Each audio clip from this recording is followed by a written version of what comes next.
Ethan Lawson sat in the back seat of his sleek black Mercedes, the muted hum of the city barely audible through the soundproof glass. The Manhattan skyline glittered in the early evening light, an ever-present reminder of the empire he had built. His reflection in the tinted window stared back at him, a man in his late 40s, impeccably dressed in a tailored navy suit, his salt and pepper hair styled with precision. To the outside world, he was the epitome of success, a self-made millionaire whose name was synonymous with luxury and ambition. Yet as the car navigated the crowded streets toward his Upper East Side mansion, Ethan felt the familiar weight pressing down on his chest. It was a sensation he'd learned to suppress with bourbon and business deals, a dull ache that no amount of money could soothe.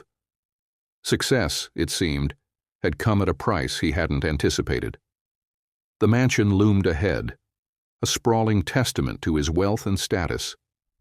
Its limestone facade gleamed under the golden light of dusk, every window an echo of his achievements. But as the car pulled into the circular driveway, Ethan's gaze lingered on the grand front doors. They were imposing and elegant, just like Clara. Clara, his wife of 18 years. As the driver opened the door, Ethan stepped out, adjusting his tie with practiced ease. The doors swung open, revealing Clara waiting in the foyer. She stood poised, her slender frame wrapped in a cream-colored dress that accentuated her effortless grace. Her dark hair was swept into a low chignon, and a faint smile played on her lips, polite and restrained, perfectly fitting the role of the polished philanthropist. "You're early," she remarked, her voice smooth but distant, like the first drops of rain before a storm. "The meeting wrapped up sooner than expected," Ethan replied, already reaching for his phone. His fingers moved instinctively, checking emails and messages, his attention drifting away as quickly as it had arrived. Clara's smile faltered, but she said nothing. Instead, she turned toward the dining room. "Dinner will be ready shortly." Ethan nodded absently, his focus on the glowing screen. He didn't notice the subtle stiffness in her step as she disappeared down the hall. The tension in the air was almost imperceptible, almost.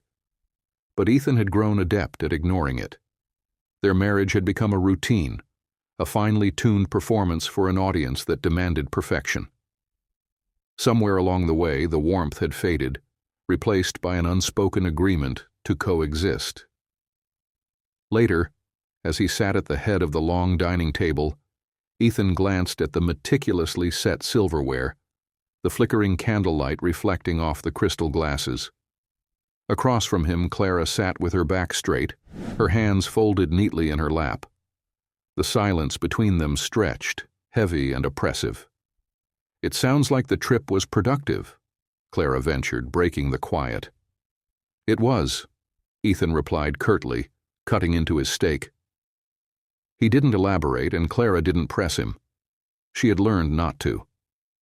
Clara took a sip of her wine, her gaze steady but searching. "Maybe we could plan something together soon, a dinner, or even a weekend away." Ethan paused, his fork halfway to his mouth. "I'll see what I can do," he said, his tone clipped. "Things are hectic right now." Clara nodded, masking her disappointment with a practiced smile. She had grown used to his evasions, his deflections, but that didn't make them any less painful. As the evening wore on, Ethan retreated to his study, leaving Clara to clear the remnants of their silent meal. The weight in his chest returned, heavier now, as he poured himself a glass of whiskey. He stared at the framed photographs lining the shelves, their wedding day, family vacations, milestones of a life that felt like someone else's. His phone buzzed on the desk, and his heart quickened at the name that appeared on the screen, Olivia Grant. Her message was brief. "Call me when you can. I have some ideas for the Aspen project." Ethan hesitated, his thumb hovering over the screen. He knew Olivia wasn't just talking about work. She never was. She had a way of making him feel alive again, of reminding him of the man he used to be before his life became a polished facade. He drained the glass in one swallow, the burn spreading through his chest. The mansion was quiet now, save for the faint creak of floorboards as Clara moved through the halls upstairs. She had always been so composed, so perfect, a reflection of everything he had worked for. But in her perfection, Ethan felt a distance he couldn't bridge. Olivia, on the other hand, was messy and unpredictable.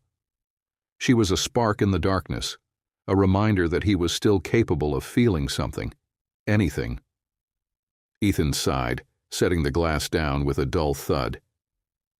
His reflection stared back at him from the darkened window, a man who had everything and yet, somehow, nothing at all. He picked up his phone and dialed. "Olivia," he said when she answered, his voice low and steady. "Let's talk about Aspen."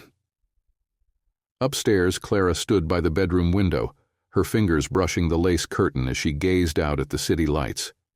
She heard Ethan's voice faintly through the floorboards, a tone she hadn't heard in years. She didn't need to know what he was saying to understand what it meant. She drew the curtain shut and turned away, her expression unreadable. In the stillness of the room, one thought settled in her mind with a quiet, chilling certainty. Something was about to change. The soft chime of Ethan Lawson's phone broke the silence of his study. Olivia Grant's name lit up the screen again, followed by a brief message. "Tomorrow? My office? We'll finalize the Aspen details." Ethan leaned back in his leather chair, a wry smile tugging at the corners of his mouth. Olivia was nothing if not persistent. She had an edge that intrigued him, a mix of ambition and charisma that made her presence electric. She wasn't afraid to challenge him, to push the boundaries of their conversations just far enough to keep him teetering on the edge of comfort. It wasn't just her beauty, though her auburn hair and sharp hazel eyes had caught his attention the moment she joined the company. Olivia had ambition, drive, traits he once admired in himself before his life became a carefully curated showcase of success. He tapped out a quick reply. "Tomorrow, 10 a.m. Don't keep me waiting." For the briefest moment he felt something he hadn't in years. Anticipation. Upstairs, Clara stared at her reflection in the bathroom mirror. The faint lines around her eyes seemed deeper tonight, the weight of unspoken words etched into her features. She had always prided herself on composure, on presenting the perfect image of grace and control. It was how she had supported Ethan through his relentless climb to the top, how she had maintained the facade of a perfect marriage, even as cracks began to show. But tonight, something gnawed at her. The way Ethan had dismissed her suggestion of a weekend away felt sharper than usual, more final. The distance between them, once a quiet undercurrent, now felt like an unbreachable gulf.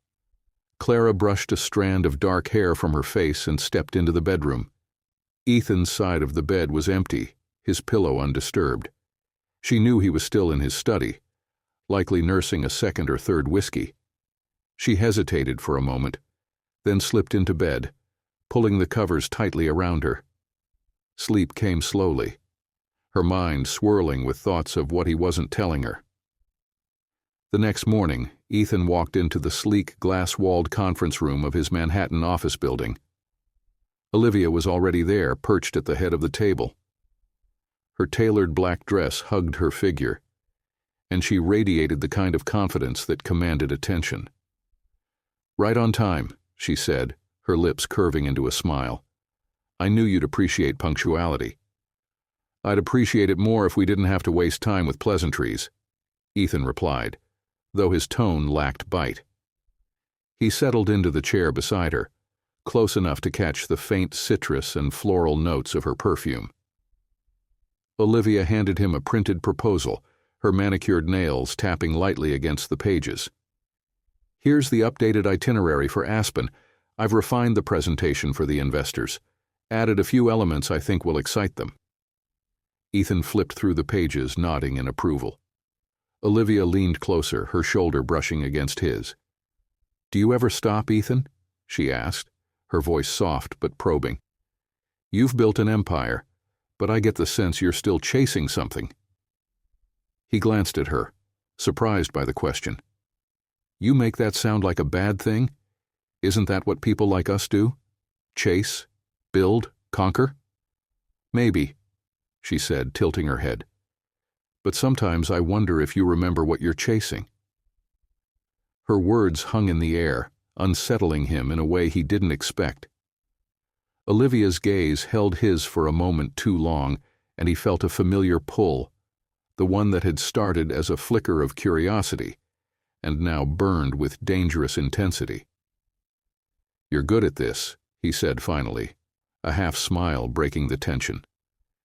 "Making people question themselves." "It's part of the job," she replied, her voice light but her eyes still searching his. "You don't get where I am without knowing how to read people." Ethan leaned back, studying her. Olivia had a way of seeing through the layers he had so carefully constructed, peeling them back with a single look or a perfectly placed question. It was both exhilarating and unnerving. Back at the mansion, Clara stood in the sunlit kitchen, her hands wrapped around a steaming mug of tea. The investigator she had hired, Nick Harper, sat across from her at the breakfast table, a folder of documents spread out between them.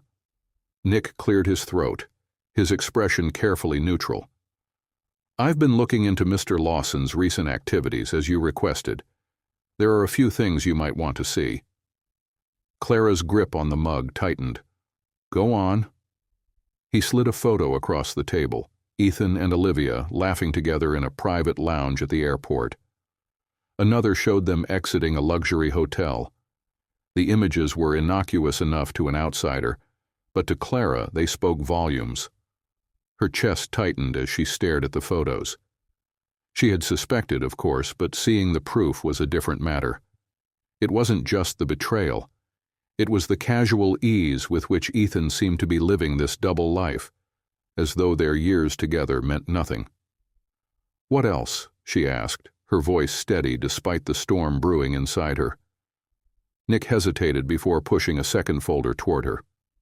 Inside were financial records, payments from Ethan's personal accounts to a high-end jewelry store, luxury travel agencies, and other expenses she didn't recognize.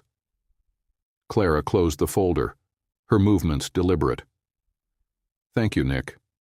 That will be all for now." As he left, she sat in silence, her hands resting on the folder. For years, she had played the role of the perfect wife, supporting Ethan's ambitions while suppressing her own. But now, staring at the evidence of his betrayal, she felt something shift. The anger was there, yes, but beneath it was something stronger, a resolve she hadn't felt in years. Ethan might think he held all the cards, but Clara was no longer willing to be a passive player in his game.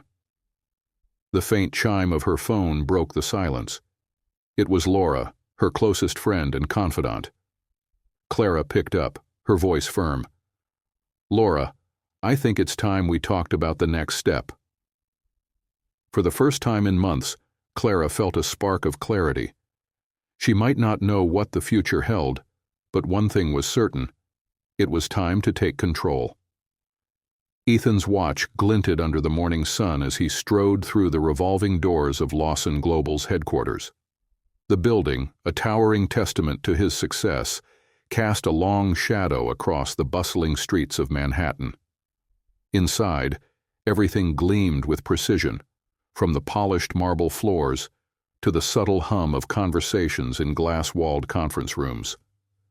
Despite the confidence he exuded, Ethan couldn't shake the tension coiling in his chest. The conversation with Olivia lingered in his mind. Her pointed question, "Do you remember what you're chasing?" had cut deeper than he wanted to admit. For years he'd convinced himself that building his empire was the only goal that mattered.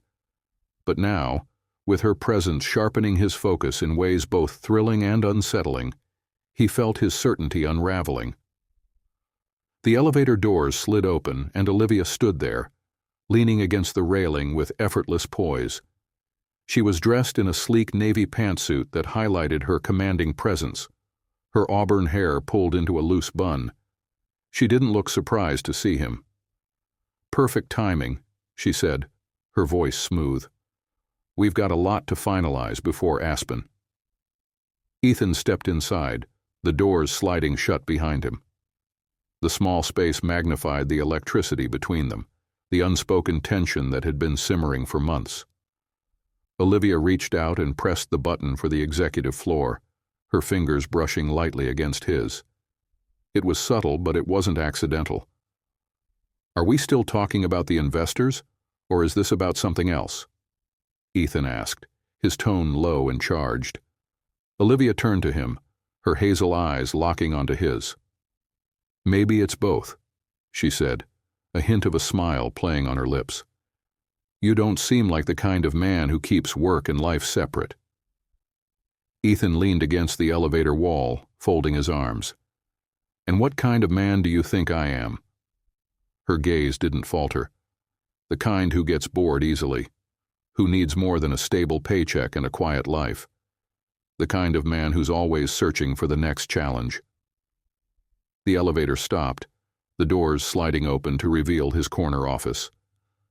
Olivia stepped out first, her heels clicking against the floor, leaving him to follow.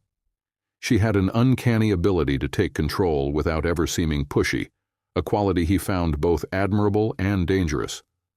Meanwhile, at the mansion, Clara sat in the solarium, the morning light filtering through the glass ceiling. She had always loved this room, with its sweeping views of the garden and the way the sunlight warmed the tiled floor. But today, it felt stifling. The evidence she'd gathered sat in a manila folder on the table before her, the weight of its contents pressing against her chest. She picked up her phone and dialed Laura, her oldest friend and fiercest advocate. Laura answered on the second ring, her voice brisk and full of energy.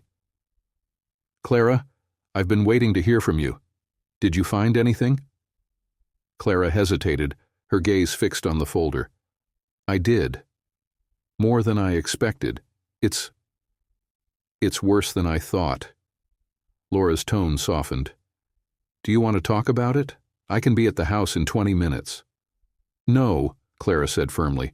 "I need to do this myself. Her voice wavered for the first time. "I don't know how to confront him.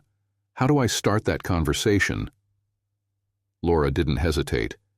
"You start by remembering who you are, Clara. You're not just Ethan's wife. You're the woman who kept this house running, who raised Emily, who supported his dreams at the expense of your own. Don't forget that." Clara nodded, though Laura couldn't see her. "You're right. I need to face him. But not yet. There's still more I need to understand." "Take your time," Laura said gently. "But don't wait too long. You deserve to live your life, Clara, not just exist in his shadow." As the call ended, Clara set the phone down and reached for the folder. She flipped it open, scanning the financial records Nick had provided.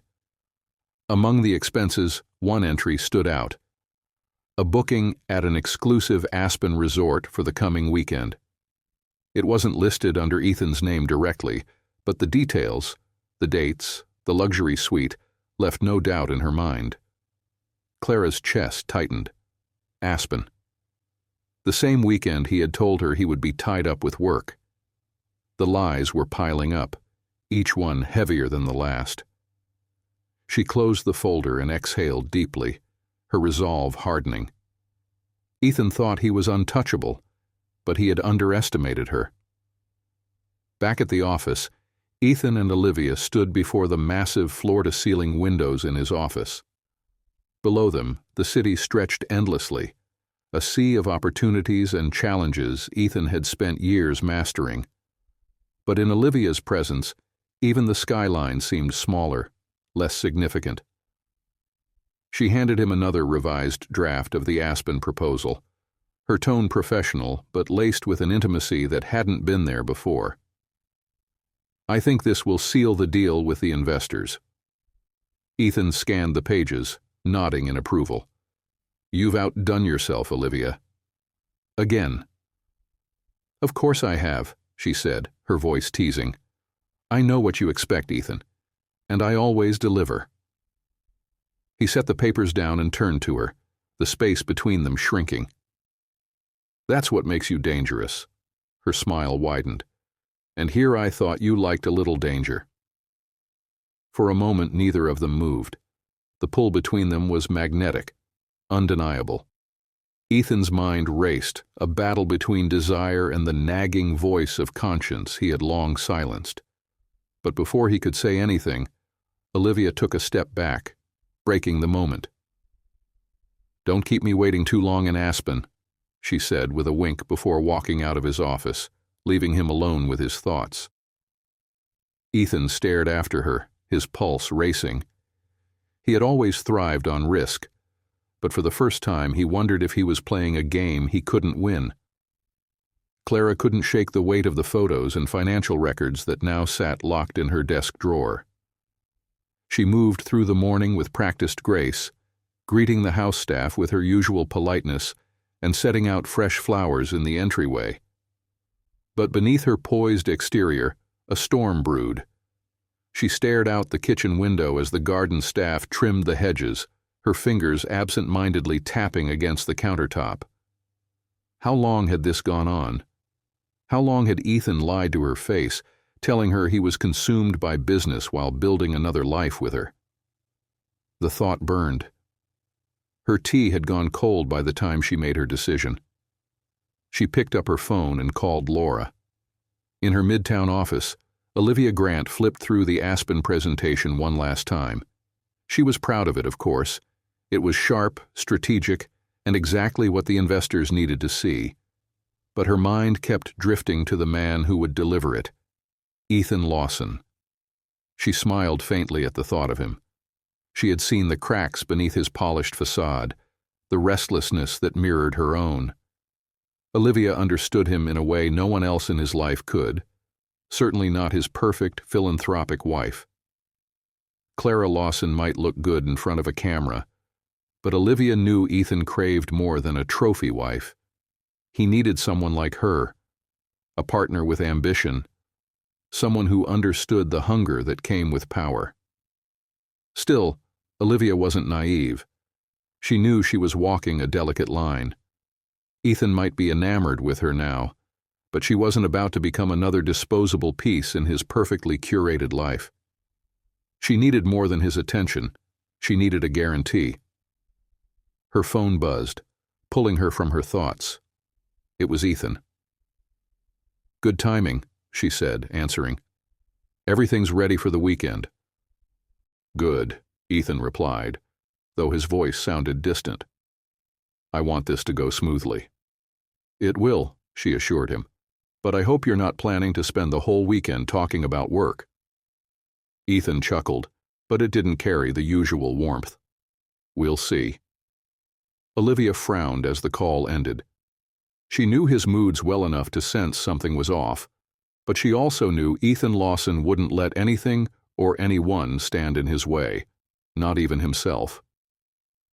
Clara sat across from Laura at a quiet cafe nestled on the Upper West Side. The familiar hum of espresso machines and soft chatter filled the air, but Clara was too focused to notice. She slid the folder across the table, her hand trembling slightly. Laura opened it and flipped through the contents, her sharp eyes scanning each photo, each receipt. When she looked up, her expression was grim. "This is serious, Clara," she said. "If this comes out publicly, it could ruin him."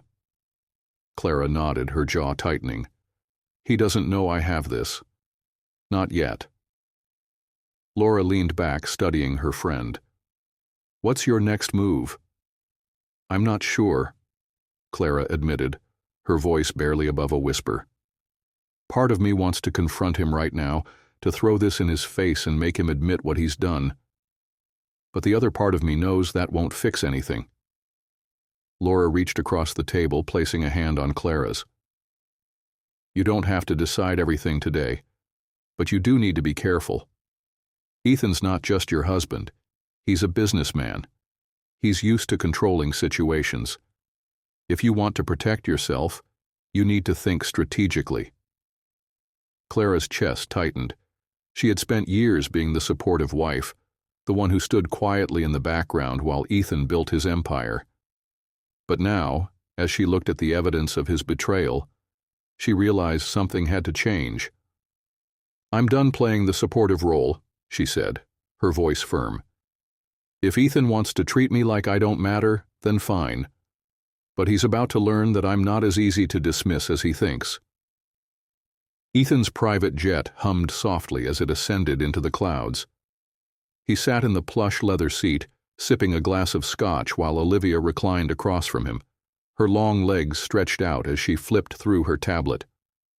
She looked every bit the part of a power player, poised, confident, and utterly self-assured. "This weekend is going to be good for you," she said, glancing up from her screen. "You need to clear your head. Focus on the future." Ethan smirked, swirling the amber liquid in his glass. "You make it sound so simple." "That's because it is," Olivia replied. "You're Ethan Lawson. You've built an empire. Don't let anyone or anything hold you back."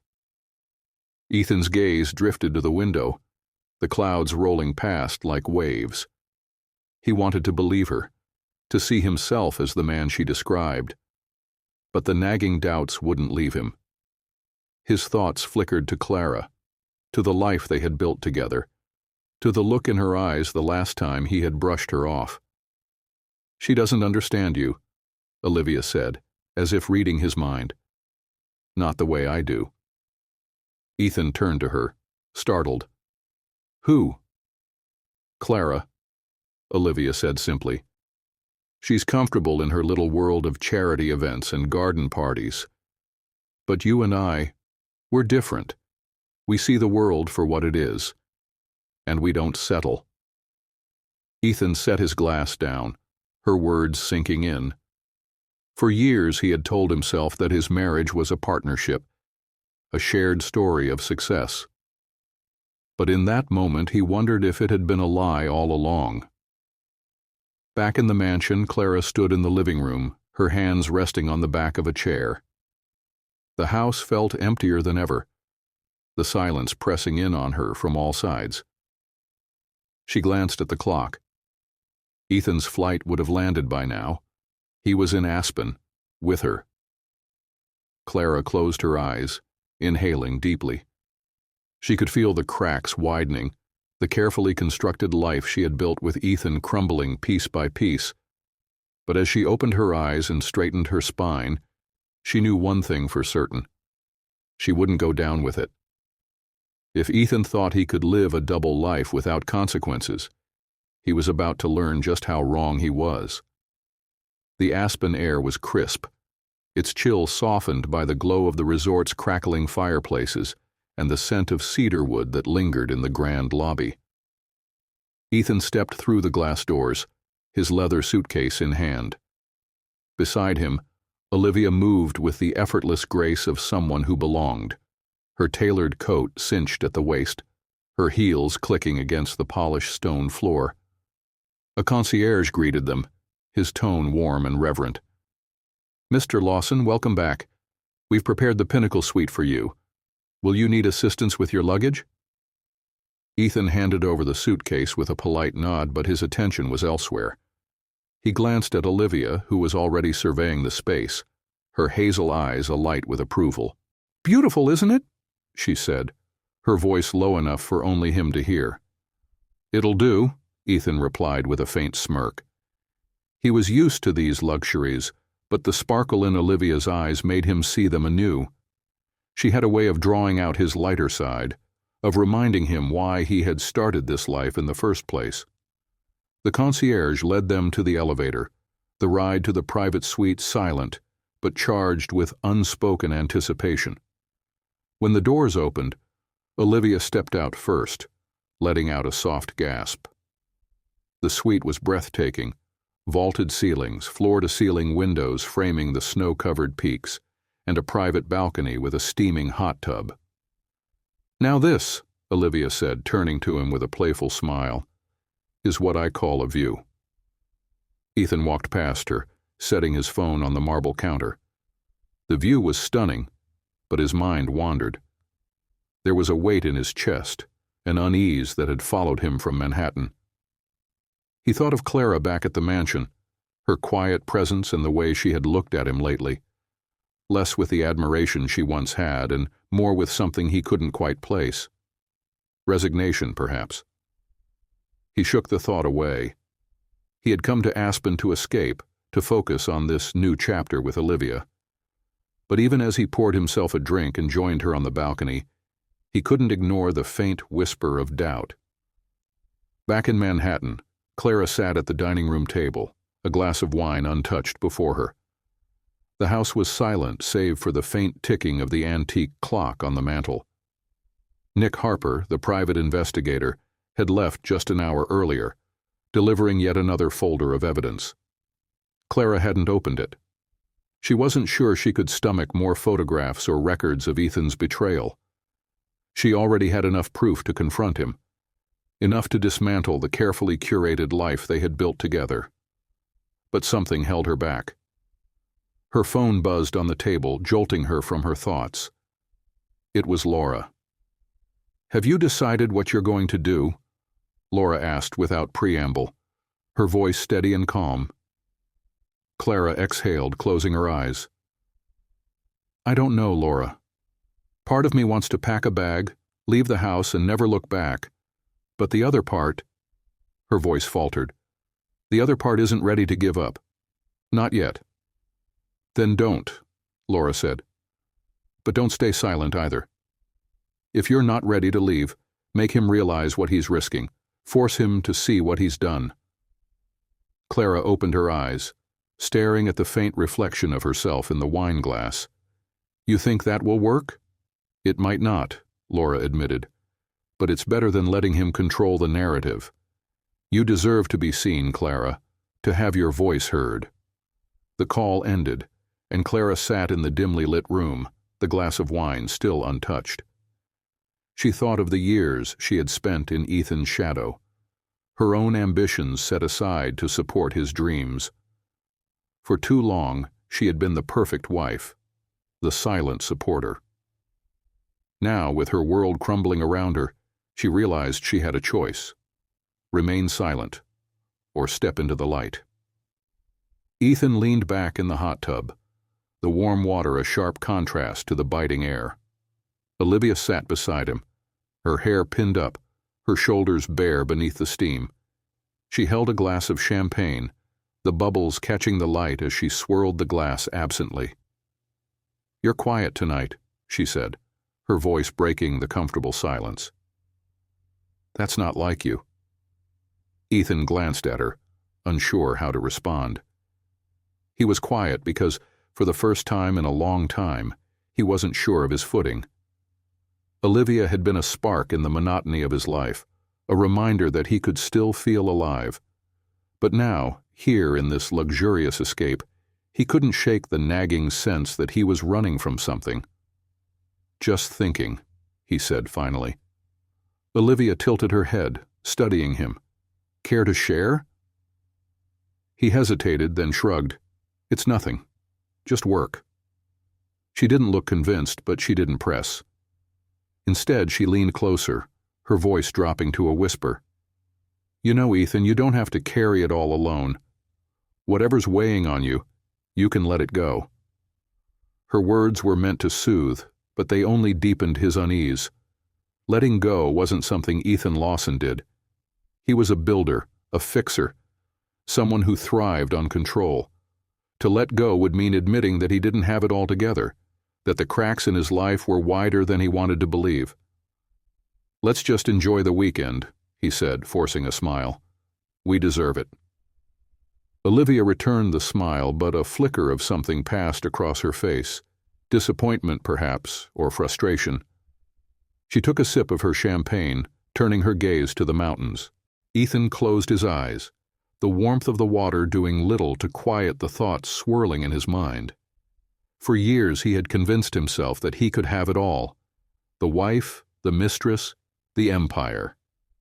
But now, as the stars began to pierce the dark sky above, he wondered if that had ever been true. And if it wasn't, What would it cost him to find out? The Aspen resort glittered under the crisp moonlight, its slopes aglow with floodlights casting shadows over the powdery snow. Inside the Pinnacle suite the air was warm and inviting, but the tension between Ethan and Olivia hummed just below the surface. Olivia reclined on the plush sofa, scrolling through her phone with the nonchalance of someone perfectly at ease. Ethan sat at the sleek, glass-topped dining table, laptop open before him, but his focus was scattered. The soft clicking of Olivia's nails against the screen only heightened the weight of the silence. "Any updates?" she asked, not looking up. Ethan exhaled through his nose, his hands hovering over the keyboard. "Everything's on track. The investors are happy with the pitch." "That's not what I meant," Olivia said, setting her phone down and finally meeting his gaze. Her eyes were sharp, her tone casual but pointed. "I meant us." Ethan leaned back in his chair, the question striking a chord he wasn't ready to face. "What about us?" Olivia stood and crossed the room, her steps deliberate. She perched on the edge of the table, close enough that her perfume wrapped around him. "You're distracted," she said, tilting her head. "I can feel it. Is it her?" Ethan stiffened. "Who?" "Clara." Olivia's name for his wife came out soft, but the undercurrent of disdain was unmistakable. "You've been different ever since we got here. It's like she's still taking up space in your head." "She's not," Ethan said too quickly, his voice clipped. "This has nothing to do with Clara." Olivia smiled faintly, the kind of smile that said she didn't believe him. "You're a terrible liar, Ethan. It's one of the things I like about you." Ethan stood abruptly, pushing the chair back with a quiet scrape.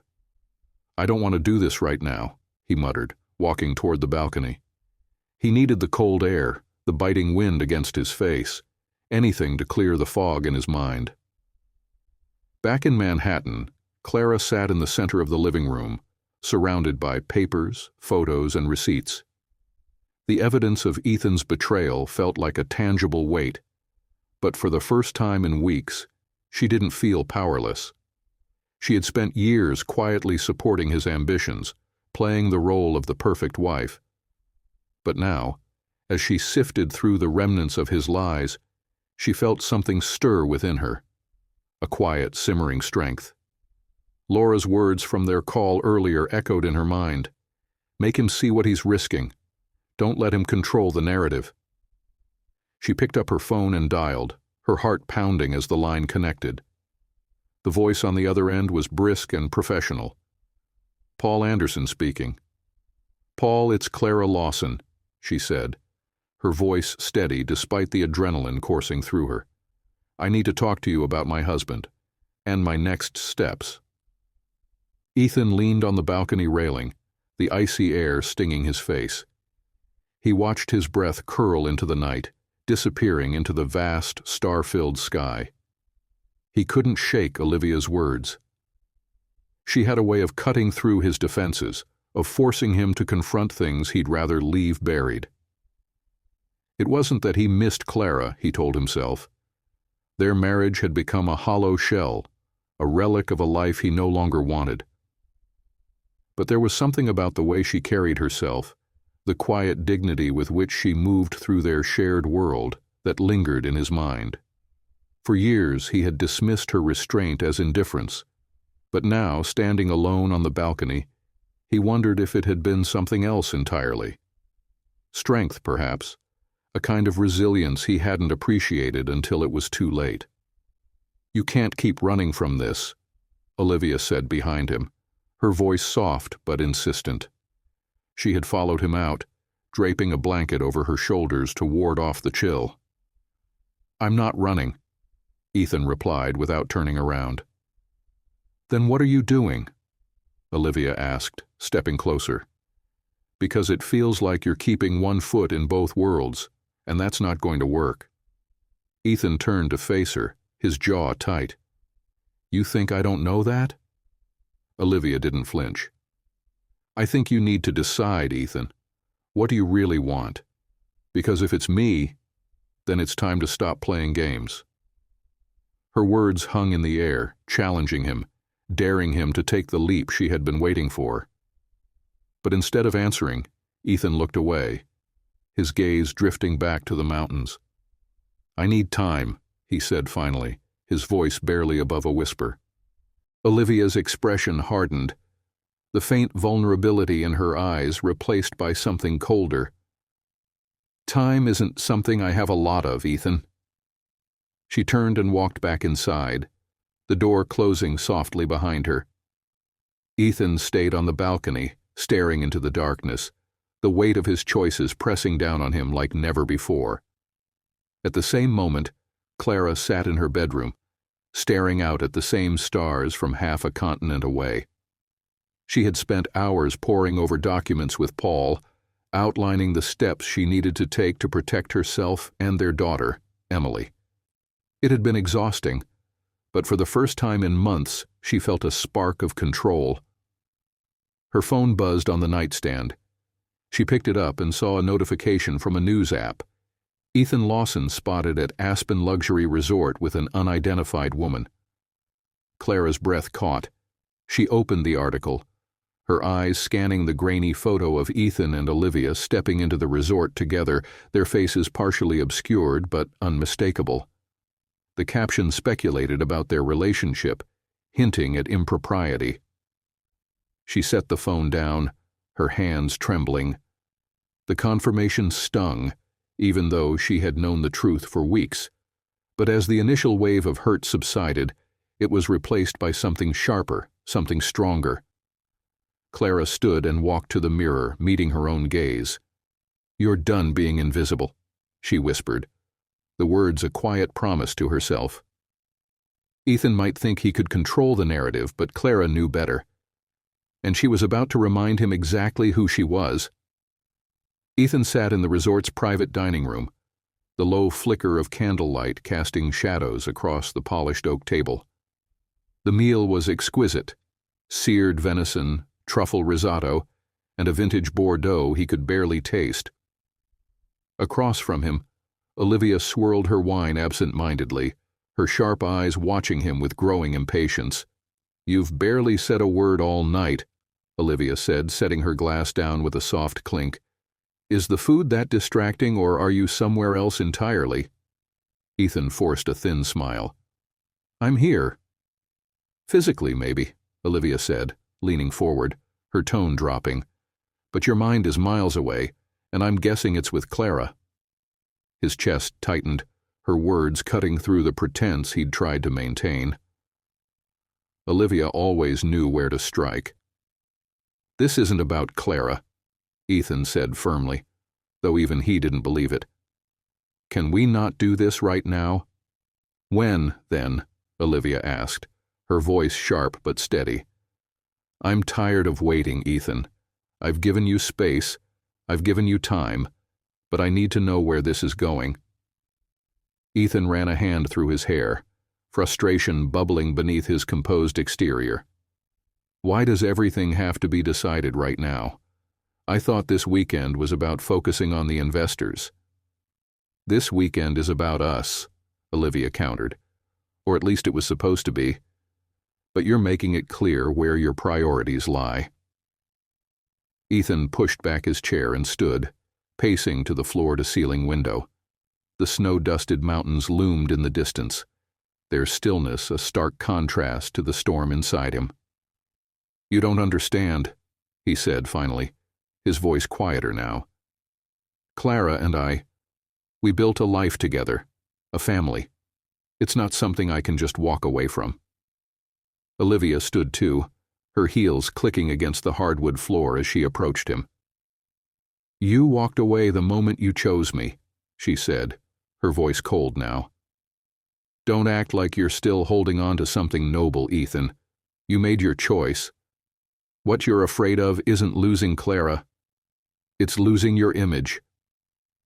Ethan's head snapped toward her, anger flashing in his eyes. "You don't know what you're talking about."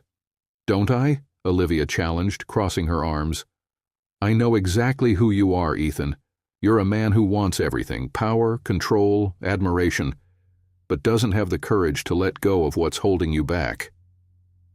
The words hit him harder than he cared to admit. He turned back to the window, his reflection staring back at him in the glass. For all his wealth and power, he felt like a man trapped, cornered by his own decisions. Clara stood at the window of her bedroom, the city lights of Manhattan glittering in the distance. The notification from earlier still lingered in her mind. The image of Ethan and Olivia burned into her memory.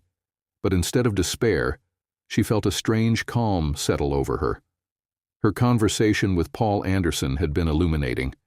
He had laid out her options with clarity, guiding her through the financial and legal implications of every choice. For the first time, Clara felt like she had a plan, a way to regain control of her life and protect her daughter, Emily, in the process. As she sipped her tea, her phone buzzed on the nightstand. It was Laura. "I saw the article," Laura said without preamble when Clara answered. "Are you okay?" "I'm fine," Clara said, her voice steady. "Better than fine, actually." Laura was silent for a moment, then let out a soft laugh. "I don't know what's more surprising, that you're fine or that you sound like you mean it." Clara smiled faintly. "I've been living in Ethan's shadow for so long, Laura. Supporting him, making excuses for him, trying to hold on to something that stopped existing years ago. But now, I feel like I can finally breathe." "And what's the next step?" Laura asked. Clara's gaze drifted to the folder on her desk, filled with everything she needed to confront Ethan. "The gala," she said. "I'm going to make my move there." "The gala?" Laura repeated. "Clara, that's a public event. Are you sure that's the right place?" Clara's voice hardened. "Ethan built his empire on appearances, Laura. He cares more about his reputation than anything else. If I'm going to take back control, I need to do it on a stage he can't ignore." Laura was quiet for a moment before finally saying, "You know I'll support you, whatever you decide." "I know," Clara said softly. "Thank you." As the call ended, Clara walked to her desk and opened the folder, her resolve strengthening with every piece of evidence she reviewed. She didn't know exactly how the gala would unfold, but one thing was certain. It would mark the beginning of her new life, with or without Ethan. Ethan sat alone in the suite's lounge after Olivia stormed off to the bedroom. The fire crackled in the hearth, casting flickering shadows on the walls, but its warmth did little to thaw the chill that had settled over him. He picked up his phone and stared at the screen. He hadn't called Clara since he arrived, hadn't even sent a message. Part of him told himself it was better this way, that keeping distance would make things easier. But as he scrolled through the photos on his phone, Clara smiling at a fundraiser, Emily's high school graduation, he felt a pang of something he couldn't quite name: regret. For years, he had told himself that success required sacrifice, that the strain on his marriage was the price of ambition. But now, as he sat in the lap of luxury with the woman who was supposed to be his escape, he couldn't ignore the nagging question. What had he really gained? The sound of Olivia's voice from the bedroom broke his reverie. She was on the phone, her words sharp and clipped, though he couldn't make out what she was saying. Ethan set the phone down and stared into the fire, the weight of his choices pressing down on him like never before. For the first time, Ethan Lawson wasn't sure if he was still the man he wanted to be, or if he ever had been. The grand ballroom of the Waldorf Astoria shimmered with opulence as guests mingled under the light of an enormous crystal chandelier. Clara Lawson stood near the entrance, poised and polished in a midnight blue gown that accentuated her grace. Her dark hair was swept into an elegant chignon, and a sapphire necklace glinted at her throat. To the untrained eye, she was the epitome of a confident, accomplished woman, a vision of serenity in the face of the storm. But beneath her composed exterior, Clara's nerves hummed with tension. Tonight was the gala she had spent weeks planning, an event she had once thought would be a celebration of her and Ethan's shared achievements. Instead, it had become something else entirely, a stage for reclaiming her identity. Paul Anderson approached her, his expression warm yet professional. In his crisp black tuxedo, he exuded calm confidence, a trait Clara had come to rely on in recent weeks. His support had been invaluable, not just as her advisor but as someone who genuinely believed in her ability to rise above her circumstances. "You look stunning," Paul said, his voice low and steady. "Thank you," Clara replied with a small smile. She glanced around the room, scanning the crowd for familiar faces. "Is everything in place?" Paul nodded. "Every detail. The presentation will start when you're ready." Clara inhaled deeply, her fingers brushing the edge of the program in her hand. She had rehearsed her speech a dozen times, each word carefully chosen to deliver her message with precision. Tonight, she would show the world who she truly was, beyond the shadow of Ethan Lawson. In Aspen, Ethan sat in the lounge of the Pinnacle Suite, a glass of scotch untouched on the table before him. Olivia had left an hour earlier to meet with a potential investor, giving Ethan a rare moment of solitude. He had thought the quiet would bring clarity, but instead, it only amplified the noise in his head. His phone buzzed on the table, breaking the silence. He picked it up and frowned at the notification. Live from the Waldorf Astoria Gala, Clara Lawson to deliver keynote address. Ethan's chest tightened. Clara rarely sought the spotlight, preferring to let him take center stage at events like this. For her to give a keynote address was unusual and unsettling.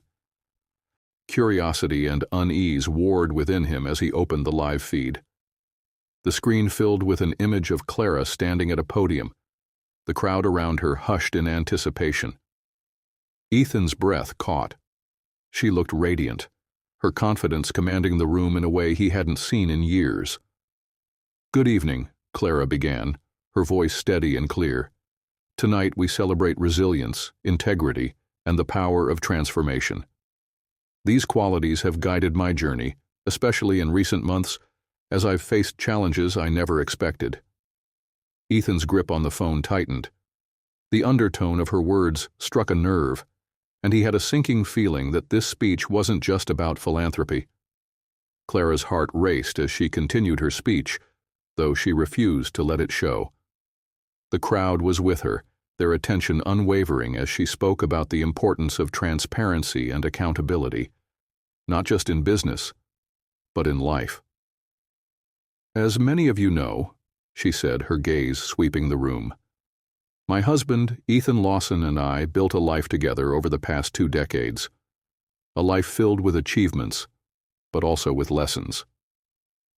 One of the most important lessons I've learned is this: true strength lies in facing the truth, no matter how uncomfortable it may be." Murmurs rippled through the audience, but Clara didn't falter. She reached for the folder resting on the podium and opened it, revealing the documents she had so carefully curated. "This evening I'd like to share a story," she said.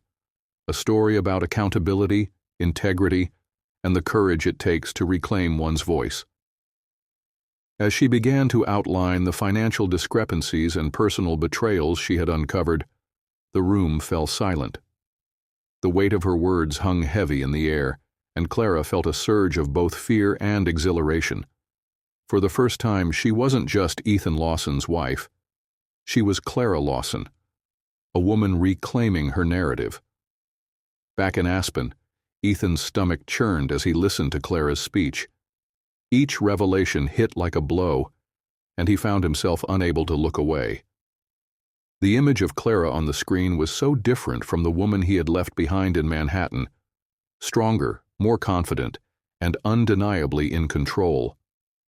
Olivia returned to the suite, her expression shifting from curiosity to alarm when she saw the live feed on Ethan's phone. "What's going on?" she asked, leaning over his shoulder. Ethan didn't answer. His jaw clenched as Clara revealed the depths of his betrayal, her voice unwavering as she detailed the financial missteps and personal indiscretions that had eroded their marriage. Olivia's face paled. "She's naming names," she said, her voice tight. "Ethan, this could destroy you." He turned to her, his expression grim. "Don't you think I know that?" For the first time in years, Ethan felt powerless. The carefully constructed image of his life was unraveling, and there was nothing he could do to stop it. Clara had taken control of the narrative, and as he watched her on the screen, he realized just how much he had underestimated her. As the gala drew to a close, Clara stood near the exit, accepting quiet words of support and admiration from the guests. Many had been shocked by her revelations, but the respect in their eyes was unmistakable. Paul approached her, his expression a mix of pride and concern. "You handled that beautifully," he said. "But are you ready for what comes next?" Clara met his gaze, her resolve unwavering. "I've spent years letting Ethan control the story," she said. "Now it's my turn." Paul nodded, a faint smile tugging at his lips. "Then let's make sure you're prepared." As they stepped out into the crisp Manhattan night, Clara felt a strange sense of freedom. The weight she had carried for so long was beginning to lift, replaced by the realization that she was stronger than she had ever given herself credit for. Ethan might have thought he held all the cards, but tonight, Clara had proven otherwise. And for the first time in years, she felt ready to face whatever came next. Ethan sat in silence, the phone still in his hand, as the live feed of Clara's keynote ended. The screen faded to black, replaced by a small banner inviting viewers to re-watch highlights of the evening. His heart raced, though his body felt oddly still, like a statue poised on the edge of collapse. Clara had always been the steady one, the quiet force behind his empire. But tonight, she had shattered that image, revealing herself as something he hadn't fully seen before, a woman with strength and fire. She hadn't just spoken her truth, she had laid his failures bare for all the world to see. Olivia crossed the room, her arms folded tightly across her chest. Her expression was hard, tinged with the faintest edge of panic. "She's just put a target on your back, Ethan. The media's going to eat this up. Investors are going to ask questions. If you don't do damage control—" "I know," Ethan snapped, his voice sharper than he intended. He set the phone down, pinching the bridge of his nose. "I need a minute to think." Olivia arched an eyebrow, her voice turning icy. "You don't have a minute, Ethan. Do you realize what this means? Clara didn't just go after you personally. She's exposed your finances. She's made you look weak." He stood abruptly, the chair scraping against the floor. "What do you want me to say, Olivia? That I didn't see this coming? That I underestimated her? Because I did." Olivia blinked, momentarily stunned by his admission. "So what now? Are you just going to let her win?" Ethan's jaw tightened. "This isn't about winning, not anymore." Clara stood by the floor-to-ceiling windows of her hotel suite, gazing out at the Manhattan skyline. The energy from the gala still buzzed in her veins, but as the adrenaline began to fade, a wave of exhaustion swept over her. She had done it. She had stood in front of that crowd and spoken her truth. But now, in the quiet of her room, the weight of what came next loomed large. A soft knock at the door pulled her from her thoughts. She turned to find Paul standing in the doorway, his expression gentle, yet concerned. "May I come in?" he asked. Clara nodded, stepping aside to let him enter. He carried a folder tucked under one arm and a small paper bag in the other. "I thought you might need this," Paul said, holding up the bag. "A little comfort food, hot tea and some chocolate croissants." Clara let out a soft laugh, touched by the gesture. "You're a mind reader." Paul set the bag on the coffee table and took a seat across from her. "You were incredible tonight, Clara. The way you handled yourself, it was powerful." She lowered herself into the chair, her hands clasped tightly in her lap. It felt good, but I can't help wondering what happens now. Ethan isn't going to take this lying down. Paul nodded, his gaze steady. He might try to push back, but you've taken the first step. You've shown the world that you're not afraid to stand up for yourself. That's going to count for a lot. Clara looked out the window again, her voice quiet. "I just don't want this to turn into a war. For Emily's sake." Paul leaned forward, his tone softening. "You've thought about everyone else for so long, Clara. Ethan, Emily, his investors. It's okay to think about yourself for once. You've earned that." She met his eyes, the sincerity in his voice wrapping around her like a balm. For the first time in years, Clara felt seen, not as someone's wife or mother, but as herself. In Aspen, Ethan paced the suite's lounge, Olivia watching him with thinly veiled irritation. She had poured herself a glass of wine, the deep red liquid swirling lazily in the glass as she spoke. "You can't just let this spiral out of control," she said, her tone clipped. "You need to get ahead of the story, issue a statement, deny the allegations, spin the narrative." Ethan stopped pacing and turned to her, his expression dark. "You think I can spin this?" Clara didn't just call me out. She brought receipts, financial records, dates. The media isn't going to let this go. Olivia set the glass down, her eyes narrowing. "So what? You just give up? Let her take everything?" Ethan hesitated, the words forming on his lips before he could stop them. "She already has everything that matters." Olivia's expression froze, the weight of his words settling heavily between them. "What's that supposed to mean?" Ethan sank into the nearest chair, his elbows resting on his knees. "It means I screwed up, Olivia.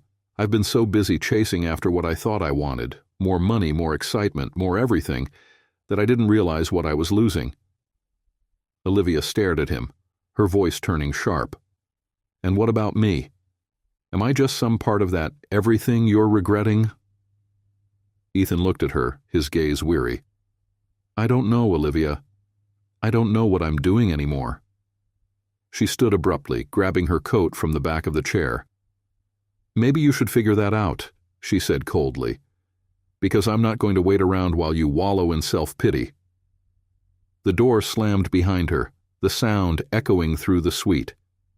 Ethan leaned back, his head falling against the chair.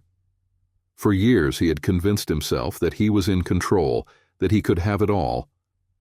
But now, with his marriage in tatters, his reputation hanging by a thread, and Olivia walking out, he realized just how wrong he had been.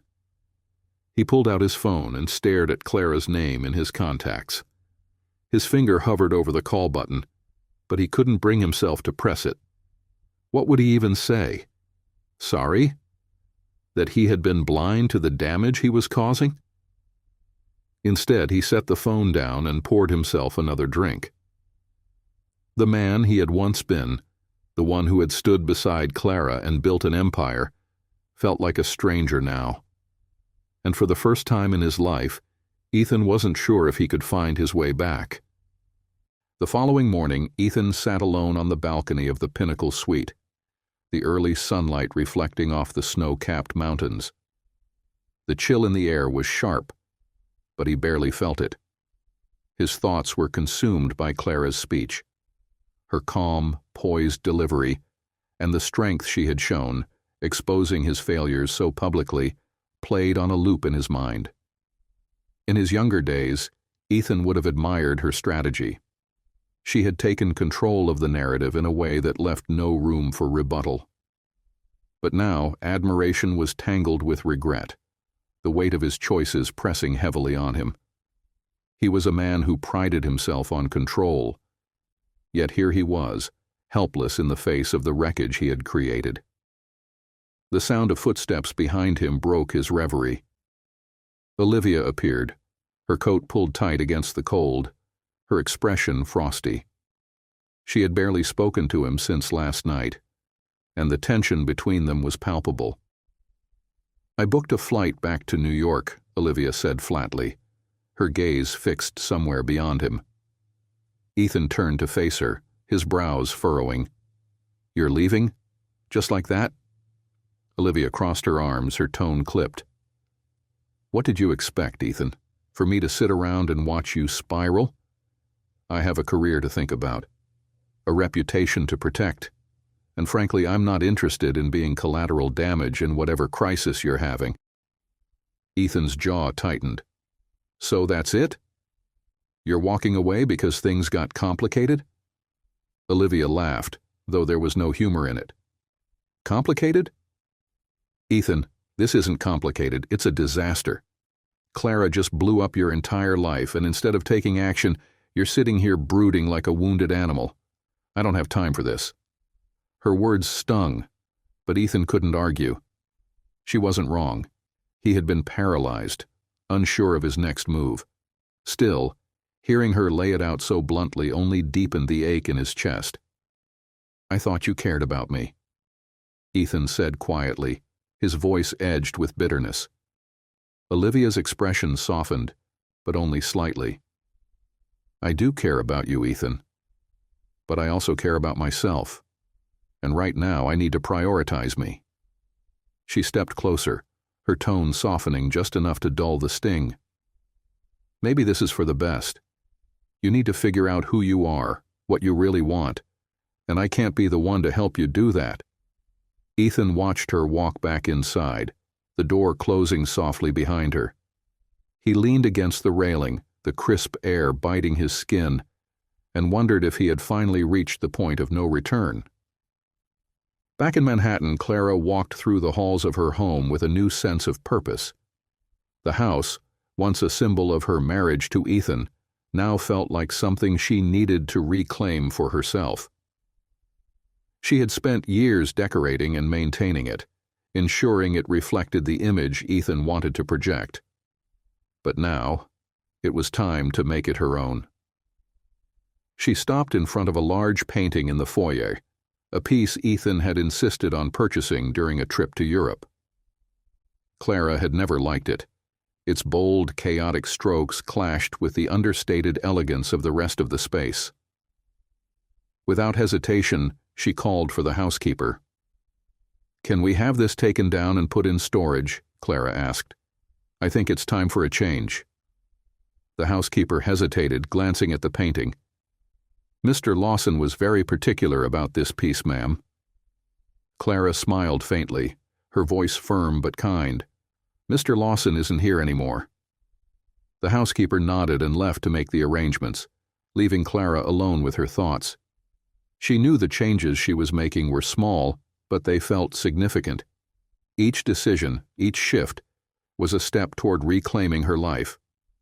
Her phone buzzed on the table, pulling her attention. It was Paul. "I hope I'm not interrupting," he said when she answered. "Not at all," Clara replied. "What's going on?" "I just wanted to check in," Paul said. "Make sure you're feeling okay after last night. That was a big moment." Clara exhaled, the memory of the gala still fresh in her mind. "It was. I'm glad I did it, but it's a lot to process." "Understandable," Paul said. "But you should know that you've made an impression. I've already had a few people reach out, asking about your plans." Clara frowned. "My plans?" Paul chuckled. "You're becoming a bit of a figurehead, Clara. People see you as someone who's standing up for integrity in a world that often lacks it. They want to know what you'll do next." Clara hadn't considered that. For so long, her world had revolved around Ethan, his business, his image, his success. The idea that people might see her as a leader in her own right was both exhilarating and terrifying. "I guess I'll have to figure that out," she said softly. "And you will," Paul said with quiet conviction. "One step at a time." Ethan sat at the private bar in Aspen's resort, nursing a glass of bourbon. The lounge was nearly empty, the soft strains of jazz playing in the background. His phone sat on the counter beside him, Clara's name glowing on the screen. He had dialed her number twice already, his thumb hovering over the call button before he lost the nerve. What could he possibly say to her? That he was sorry? That he hadn't realized how much he had taken her for granted? That he didn't know how to fix what he had broken? The bartender approached, refilling his glass. "Rough night?" the man asked, his tone casual. Ethan let out a bitter laugh. "Something like that." The bartender nodded knowingly. "You know, sometimes the only way to move forward is to face what you're running from." Ethan stared at the man, the words settling uneasily in his chest. He glanced back at his phone, the glowing screen now dark. For years he had prided himself on being a man of action, someone who made decisions without hesitation. But now, as his life teetered on the edge of collapse, he realized that the hardest decision he had ever faced was the one he couldn't make. It wasn't the business deals or the affairs or the carefully crafted image that haunted him. It was Clara, her strength, her resilience, her unwavering integrity. And for the first time, Ethan wondered if he was too late to earn back what he had lost. Ethan stood in his aspen suite staring out the window as the late afternoon sun cast long shadows over the snow-draped mountains. His suitcase sat packed by the door, but he hadn't booked a flight. Not yet. Leaving meant facing the fallout of Clara's revelations, and part of him wasn't sure he was ready. Olivia had left hours ago, her departure swift and cold. For all her confidence and charm, she had been quick to retreat when his foundation crumbled.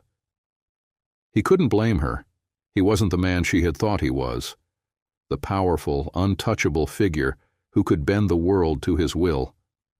Now he was just a man staring at the fragments of a life he had spent years building, wondering if any of it had been real. His phone buzzed on the counter. It was a text from Graham Porter, his longtime business partner. "Call me. We need to talk about the fallout." Ethan didn't reply. He could guess what Graham wanted to say. Investors were probably panicking, contracts teetering on the edge, the empire Ethan had built beginning to erode. It should have felt urgent, but it didn't. Instead, his thoughts kept circling back to Clara. In Manhattan, Clara sat in her home office, reviewing the influx of emails she had received after the gala. Journalists had reached out, requesting interviews. A few women's organizations had invited her to speak at upcoming events. Even some of Ethan's former associates had sent messages of quiet admiration. She felt a mix of pride and uncertainty. For years she had been the invisible partner, supporting Ethan from the sidelines. Now she was stepping into the spotlight, and the response was overwhelming. A knock at the door interrupted her thoughts. Emily, her 16-year-old daughter, peeked in, her expression hesitant. "Hey, Mom," Emily said softly. "Do you have a minute?" Clara smiled and set her laptop aside. "Of course. Come in." Emily walked in and sat on the edge of the desk, her arms crossed. She looked so much like Ethan, her sharp features, her piercing blue eyes. But there was a warmth in her that Clara hoped she had inherited from her. "I saw the speech," Emily said after a moment. "At the gala." Clara's heart skipped. She had debated whether to tell Emily about the speech beforehand, but had decided against it. "I didn't know you were watching." "I wasn't at first," Emily admitted. "But then I saw something online about it, and I wanted to hear what you had to say." Clara studied her daughter's face, trying to gauge her reaction. "And what did you think?" Emily hesitated, then let out a small sigh. I'm proud of you, for standing up for yourself, for standing up for us." Clara's throat tightened. "Thank you, sweetheart." Emily fidgeted with the hem of her sweater. "Do you think Dad saw it?" Clara paused. "I don't know, but if he did, I hope it made him think." Emily nodded, her gaze thoughtful. I hope so, too. Clara reached out and squeezed her daughter's hand. In that moment, she felt a renewed sense of purpose, not just for herself, but for Emily. Her daughter deserved a mother who wasn't afraid to fight for what was right, to demand respect and integrity. Ethan sat in the lounge of the resort, his drink untouched on the table before him. He stared at his phone, scrolling through news articles about Clara's speech. The headlines were damning. Clara Lawson exposes scandal at Waldorf Gala. Power couple no more, Ethan Lawson under fire. Each article painted a vivid picture of his downfall, but what struck Ethan most wasn't the criticism. It was the praise for Clara. She had been described as a beacon of resilience, a role model for women reclaiming their voices. The admiration she had garnered was genuine, and for the first time in years, Ethan saw her not as his wife, but as her own person. His phone buzzed again. This time it was Clara. He froze, staring at her name on the screen. The last time they had spoken, their words had been clipped and tense, a reflection of the widening chasm between them. But now, as the phone continued to ring, Ethan felt an overwhelming urge to answer. He pressed the button, his voice hesitant. Clara. There was a pause, and then her voice came through, steady and calm. Ethan. He closed his eyes, the sound of her voice both soothing and painful. I saw the speech, he said. You were incredible. Clara didn't respond right away. When she did, her tone was measured. I didn't do it to be incredible, Ethan. I did it because it was the truth. I know, he said quietly. And you were right. About everything. Clara exhaled softly, her voice softening. I wasn't trying to hurt you, Ethan, but I couldn't keep pretending anymore. I know, he said again, his throat tight. And I'm sorry, Clara. For everything.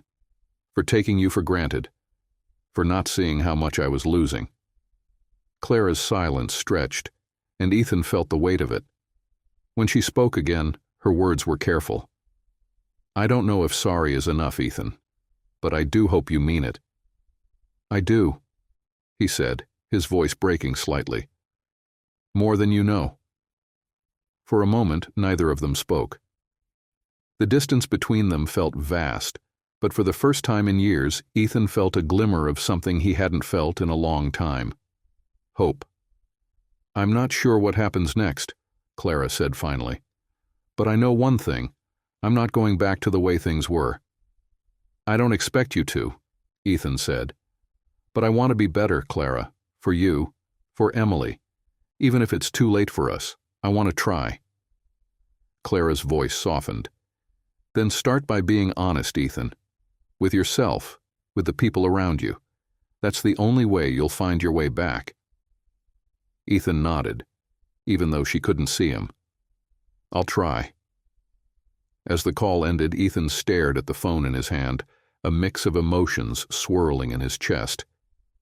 He didn't know if he could fix the damage he had done, but for the first time in years, he felt like he had a direction, a path, however uncertain, toward redemption.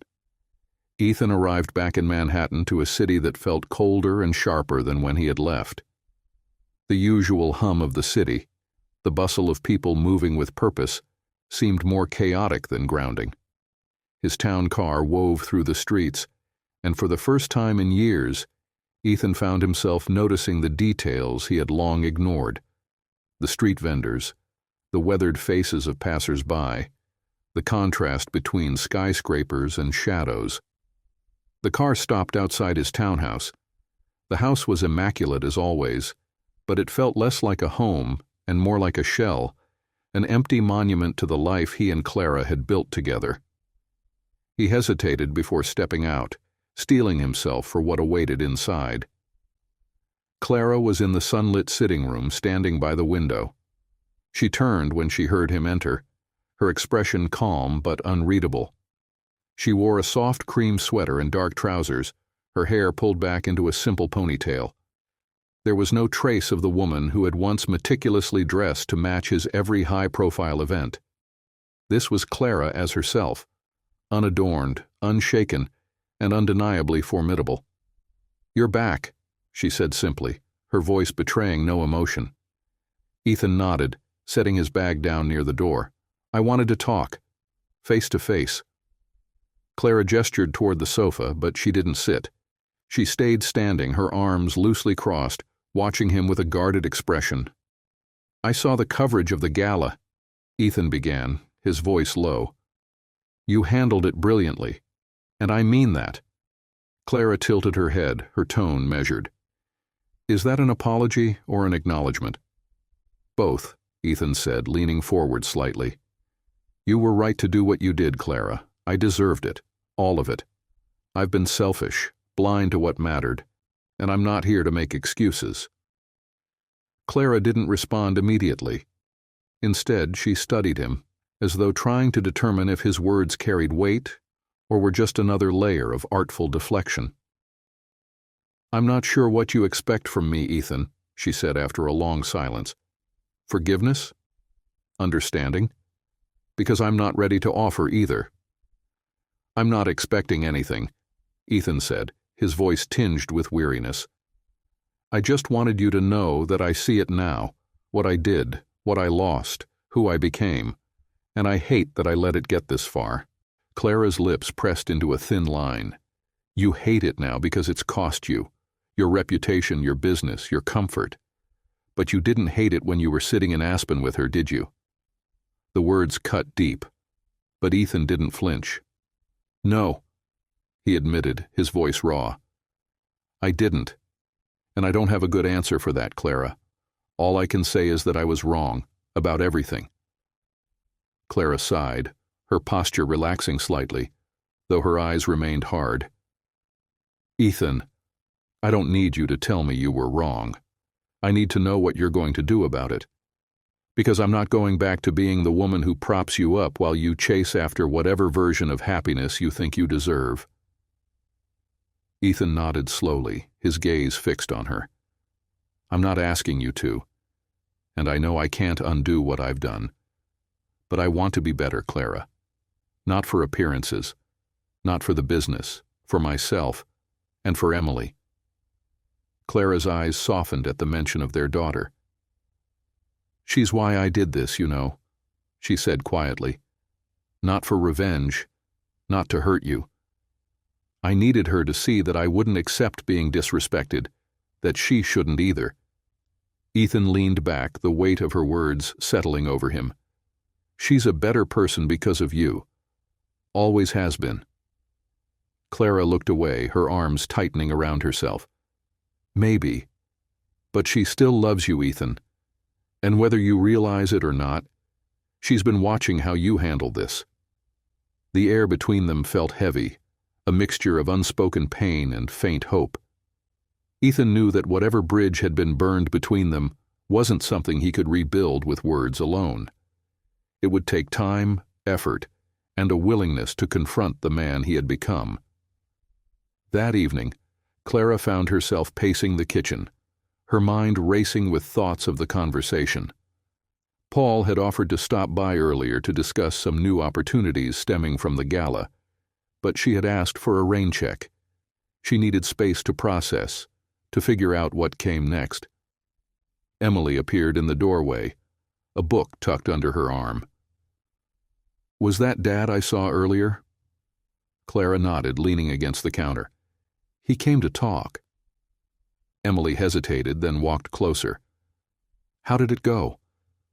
"It was honest," Clara said carefully. "For the first time in a long time. I think he's starting to see things clearly." Emily set the book down on the counter, her expression thoughtful. "Do you think he can change?" Clara exhaled slowly, unsure of how to answer. "I think people can change if they want to. But it takes work, and it takes time. It's not about what they say. It's about what they do." Emily nodded, her gaze dropping to the book.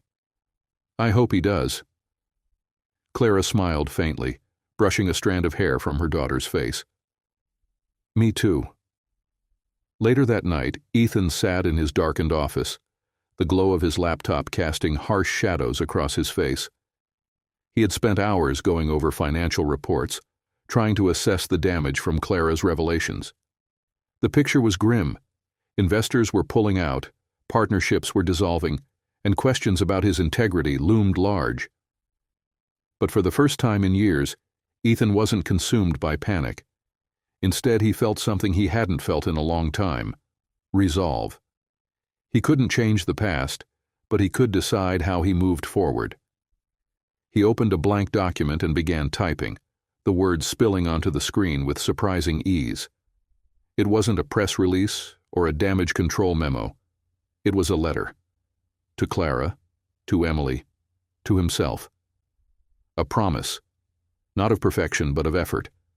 A commitment to be the man they deserved, whether or not they chose to let him back into their lives. As he typed, the weight in his chest began to lift, replaced by a faint glimmer of hope. It was a small step, but it was a start. And for the first time in years, Ethan Lawson was ready to rebuild, not an empire, but himself. The following week, Manhattan buzzed with the whispers of the Lawson scandal. Clara had expected the media frenzy to die down after the gala, but the story had taken on a life of its own. Her email inbox was filled with interview requests, her phone constantly buzzing with calls from journalists and well-meaning acquaintances.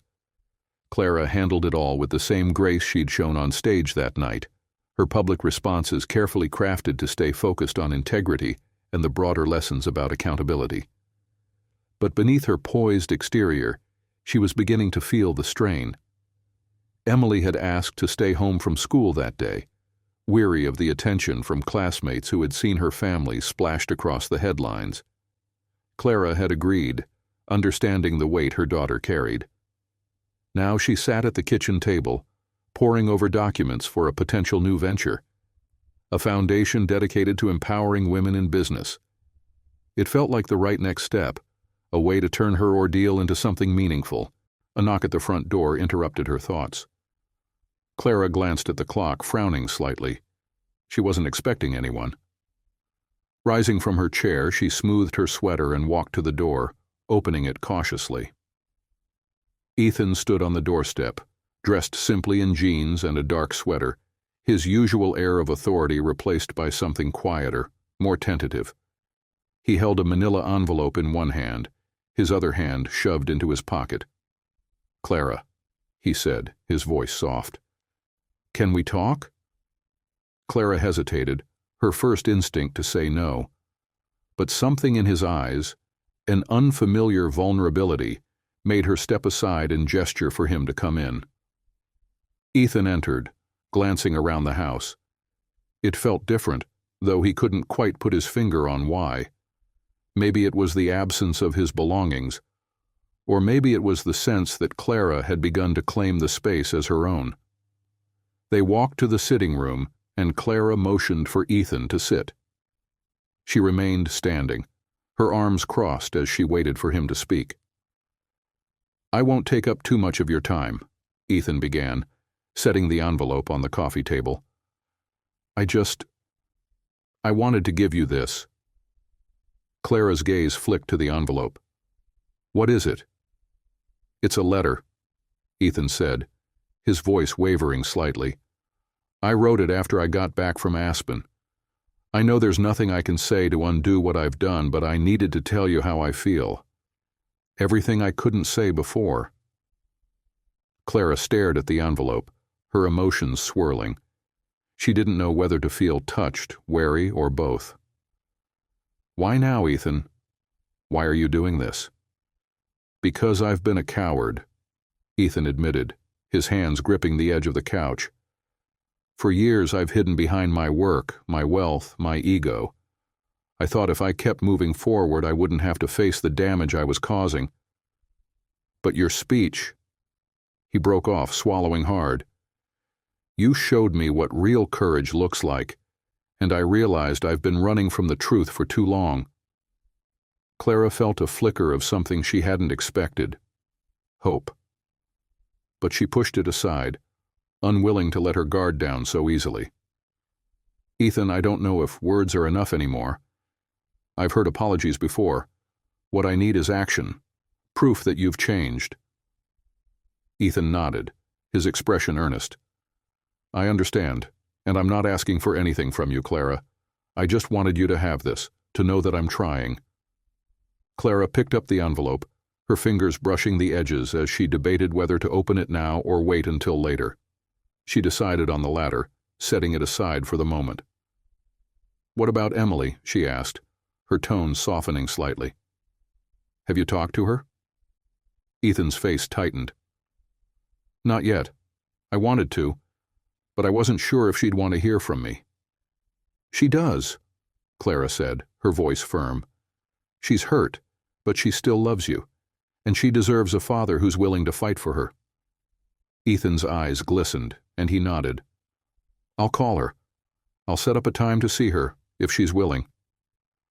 Clara studied him, searching for signs of the man she had once loved beneath the layers of regret and guilt. She saw flashes of him now, the sincerity in his voice, the quiet determination in his eyes. It was a start, but it wasn't enough to erase the years of hurt. Thank you for coming, she said finally, her voice steady. But if you want to rebuild anything, your relationship with Emily, your reputation, even yourself, you're going to have to work for it, and it won't be easy. I know, Ethan said, rising to his feet, but I'm willing to try. As he left, Clara watched him go, her emotions tangled in a way she hadn't anticipated. She didn't trust him. Not yet. But for the first time in years, she felt a glimmer of hope that maybe, just maybe, Ethan Lawson was finally ready to confront the man he had become. Later that evening, Clara sat in her bedroom, the envelope still unopened on her desk. She turned it over in her hands, debating whether she was ready to read Ethan's words. Finally, she broke the seal and unfolded the letter. Ethan's handwriting was neat but hesitant, as though he had agonized over every word. The letter was long, filled with confessions, regrets, and promises. He wrote about his mistakes, his blind ambition, his realization that his success had come at the cost of the people who mattered most. And at the end, he wrote something that stayed with her long after she finished reading. I don't deserve forgiveness, but I'm going to spend the rest of my life earning it. Whether or not you let me back into your life, I'll be better, for you, for Emily, and for myself. Clara set the letter down, her chest tight. She didn't know what the future held for them, but for the first time she felt the possibility of healing, not just for Ethan, but for herself. Ethan walked through the glossy corridors of Lawson Global's headquarters for the first time since Clara's gala speech. The air was different now, thicker, charged with whispers and wary glances from employees who darted away when they saw him coming. He was no longer the unshakable figure at the top of the pyramid. He was a man fallen from grace, and everyone in the building knew it. As he stepped into his corner office, he was greeted by Graham Porter, his longtime business partner, who stood with his arms crossed and a grim expression on his face. Ethan, Graham said, his voice cold. We need to talk. Ethan nodded, setting his briefcase down on the desk. I figured as much. Graham didn't waste time with pleasantries. Investors are jittery. Some are threatening to pull out entirely if we don't address the allegations Clara brought up. The media frenzy hasn't helped.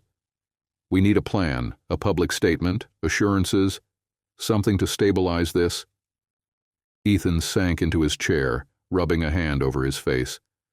And what do you expect me to say, Graham? That everything Clara said was a lie? It wasn't. Graham's jaw tightened. Then own up to it. Acknowledge the mistakes, promise reform, and move forward.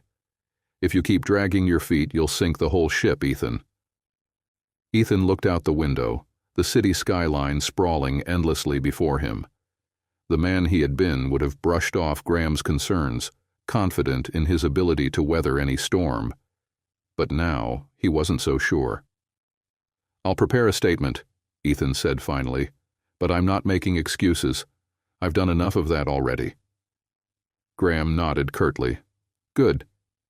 And Ethan, don't make me regret keeping you on."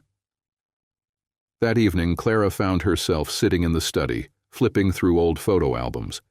Each image told a story: family vacations, birthdays, holidays spent together. The Ethan in those photos was smiling, relaxed, a man who had once seemed larger than life. It was hard to reconcile that version of him with the man who had walked into her home earlier that day, weighed down by regret. Her thoughts were interrupted by the sound of Emily's voice. "Mom?"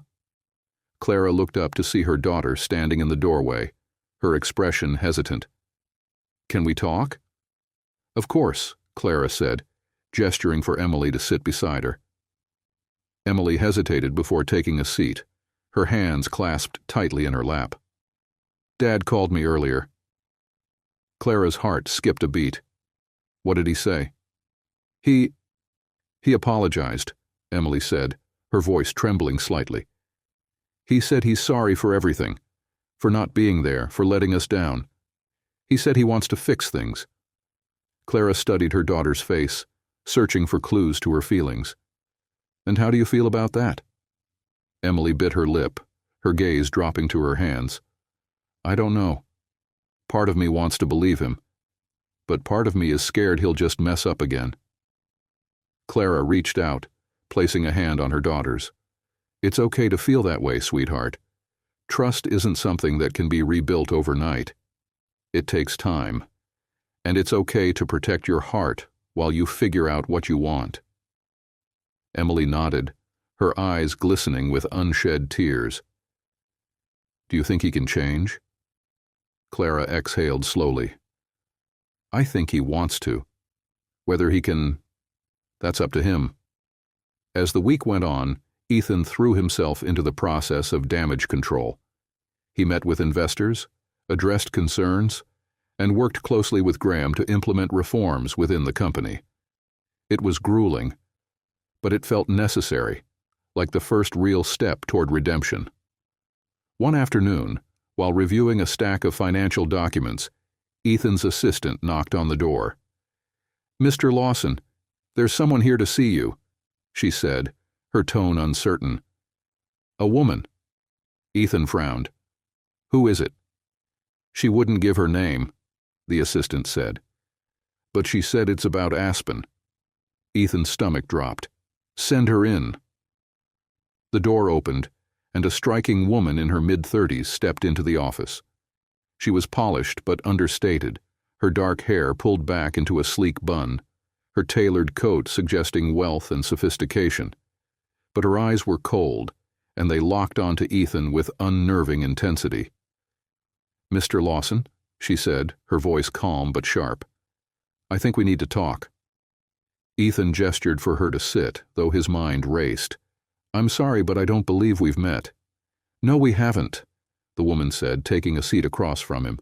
"My name is Amanda Fraser. I'm Olivia Grant's sister." Ethan froze. Olivia never mentioned she had a sister. "She wouldn't," Amanda said, her lips curling into a bitter smile. "We're not exactly close, but I've been following the news about you, and about Clara, and I thought you should know that Olivia wasn't as honest with you as she seemed." Ethan's throat tightened. "What are you talking about?" Amanda leaned forward, her gaze piercing. "Olivia wasn't just interested in you because of who you are. She was using you, Ethan. She knew about the financial discrepancies in your company long before Clara did, and she was planning to leverage that information to position herself for a buyout or blackmail." Ethan felt the ground shift beneath him. "That doesn't make sense. Olivia was ambitious," Amanda interrupted, "and ruthless. I'm not saying she didn't care about you, but she cared about herself more." Ethan leaned back, his mind reeling. He had trusted Olivia, let her into his life, his business, And now it seemed she had been playing a game he hadn't even realized he was part of. "Why are you telling me this?" Ethan asked, his voice hoarse. "Because I know how she operates," Amanda said. "And if she left, it wasn't because she cared about your redemption arc. It was because she realized she couldn't win anymore." Ethan sat in stunned silence as Amanda stood. She smoothed her coat and gave him one last look. "You've lost a lot, Mr. Lawson. Don't let her take what little you have left." As the door closed behind her, Ethan stared at the empty space, the weight of her words pressing down on him like a boulder. He had thought he was beginning to understand the consequences of his actions, but now it seemed the fallout was far greater and far more dangerous than he had ever imagined.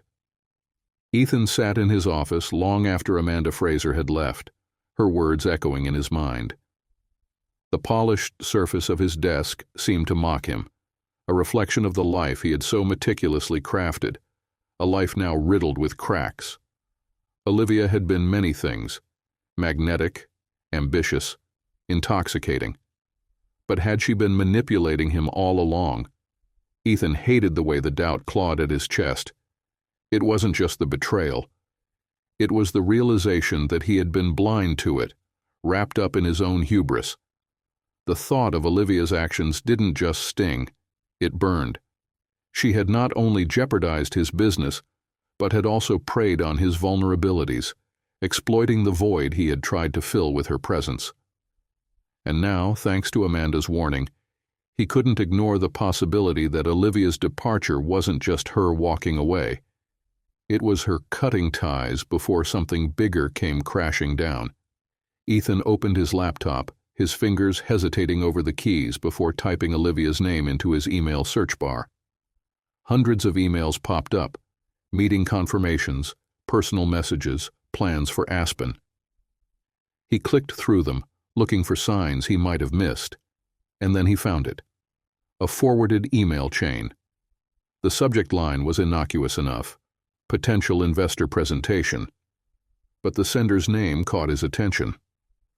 It wasn't one of his usual business contacts. Ethan opened it, scanning the thread, his heart pounding as the pieces began to fall into place. Olivia had been in contact with someone at a rival firm, discussing not just investments but insider details about Lawson Global. The timeline matched perfectly with the period when Clara had begun collecting evidence of his financial discrepancies. His hands clenched into fists. She hadn't just been his mistress. She had been his saboteur. At home, Clara was cleaning out the study. The process was both cathartic and bittersweet. There were decades of memories in this room, from Ethan's early days as a scrappy entrepreneur to the height of his success. But it also held the weight of his neglect, the years she had spent supporting his ambitions while her own dreams were set aside. She paused when she came across an old photo album tucked away in the back of a drawer. Opening it, she found pictures from their early years together. Ethan's smile was unguarded, his arm wrapped protectively around her. They had been happy once, before the wealth, the affairs, the distance. Her phone buzzed on the desk, pulling her from her thoughts. It was Paul. "I hope I'm not interrupting," Paul said when she answered. "Not at all," Clara replied. "What's on your mind?" "I just heard from a contact at Lawson Global," Paul said, his tone measured. "There's talk that Olivia Grant might have been involved in some questionable dealings. It could explain some of the discrepancies you found." Clara's breath caught. "Do you think Ethan knew?" "It's hard to say," Paul replied. "But if he didn't, this could give him leverage to clear his name, or at least mitigate the damage." Clara sank into the chair, her mind racing. Ethan's downfall had been of his own making, but if Olivia had been pulling strings behind the scenes, it changed everything. "Do you think I should reach out to him?" she asked. "That's up to you," Paul said gently. "But if he's trying to rebuild, This might be his chance to prove he's serious. Clara thanked him and ended the call, her thoughts a whirlwind. She wanted to believe Ethan could change, that he could be the man she and Emily deserved. But trusting him again felt like walking a tightrope without a safety net. Ethan arrived at Clara's house that evening, unannounced, but not entirely unwelcome. Clara opened the door, her expression wary but curious. "We need to talk," Ethan said, his voice steady but urgent. Clara stepped aside, letting him in. They moved to the sitting room where the tension between them was almost palpable. "What's this about?" Clara asked, sitting across from him. "It's Olivia," Ethan said, his hands clasped tightly in his lap. "I found emails, proof that she was working with a rival firm. She was feeding them information about Lawson Global. She used me, Clara." Clara's eyes widened, her suspicion turning to anger. "Are you saying she's responsible for the financial discrepancies I found?" "Partially," Ethan admitted. "But I'm not absolving myself. I made plenty of mistakes, and I should have seen the warning signs. But this—" He pulled a folder from his bag and handed it to her. "This is bigger than me. If I don't act, she could destroy everything." Clara flipped through the documents, her expression unreadable. "So, what are you going to do?" "I'm going to expose her," Ethan said firmly. "And I'm going to cooperate fully with any investigations. No more lies, no more cover-ups. I need to fix this, for the company, for Emily, for myself."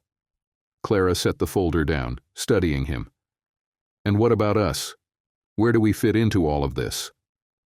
Ethan's gaze met hers, his eyes filled with regret.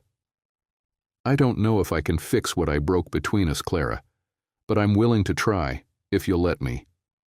Her heart ached at his words, the sincerity in his voice tugging at emotions she had tried to suppress. She wanted to believe him, to trust that this was the beginning of a new chapter. But trust wasn't something that could be rebuilt overnight. "I need time," Clara said finally. "And you need to focus on fixing yourself before you worry about us." Ethan nodded, his expression pained but understanding. "I'll do whatever it takes." As he left, Clara stood by the window, watching him walk down the steps and disappear into the night. For the first time in years, she felt the faintest flicker of hope.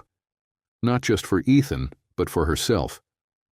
This wasn't the end of their story. It was a reckoning, a crossroads. And what came next would depend on the choices they both made. The crisp spring air carried the faint scent of blooming flowers as Clara stepped out onto the terrace of her newly renovated home. The sun had just begun to rise, casting golden light across the Manhattan skyline. For the first time in years, she felt at peace. The house, once a symbol of her life with Ethan, now reflected her own vision, a blend of elegance and warmth, filled with pieces that spoke to her journey. In the weeks following Ethan's revelations about Olivia, Clara had focused on building her new foundation. She had named it the Lawson Initiative, a subtle nod to the resilience she had discovered within herself. It was dedicated to empowering women to reclaim their voices in business and personal life, a cause close to her heart. Emily emerged from the kitchen carrying 2 mugs of steaming coffee. "Thought you might need this," she said with a smile, handing one to Clara. "Thank you, sweetheart," Clara replied, taking a sip. "How's the college essay coming along?" Emily groaned dramatically. "I don't want to talk about it." Clara laughed, reaching out to squeeze her daughter's hand. "You'll figure it out. You always do." They stood in companionable silence, watching the city come to life. Clara felt a swell of gratitude for the bond she had with Emily, a bond that had only grown stronger through the challenges of the past year. Ethan stood outside the offices of Lawson Global, clutching a slim folder in one hand and his resignation letter in the other.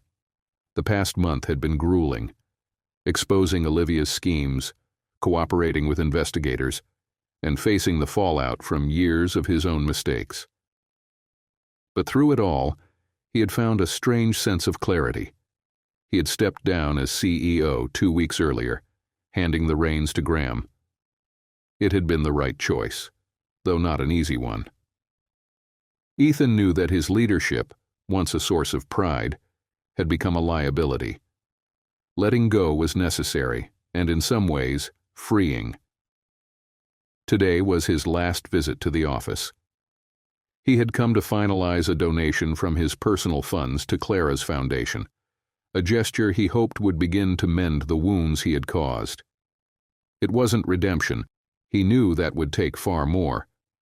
But it was a start. As he left the building, Ethan felt lighter. For the first time in years, he wasn't chasing after wealth or status. He was simply a man trying to rebuild. That evening, Clara hosted a small dinner at her home to celebrate the official launch of the Lawson Initiative. Friends and supporters filled the rooms, their voices mingling with the soft strains of music. Clara moved through the crowd with ease, her confidence shining as she spoke about the Foundation's mission. Toward the end of the night, Paul approached her, a glass of wine in hand. "You've created something incredible here, Clara," he said. "You should be proud." Clara smiled warmly. "Thank you, Paul. I couldn't have done it without your support." Paul hesitated, his expression turning serious. "Have you heard from Ethan?" Clara nodded, glancing toward the terrace. "He sent a donation, a significant one." Paul raised an eyebrow. "That's a big step." "It is," Clara agreed. "But it's just that, a step. I appreciate what he's trying to do, but I need to see more before I can even think about what comes next for us." Paul nodded, his gaze steady. "You've come a long way, Clara. Whatever happens, you've already won." Clara looked out at the city lights, her heart swelling with a mix of hope and caution.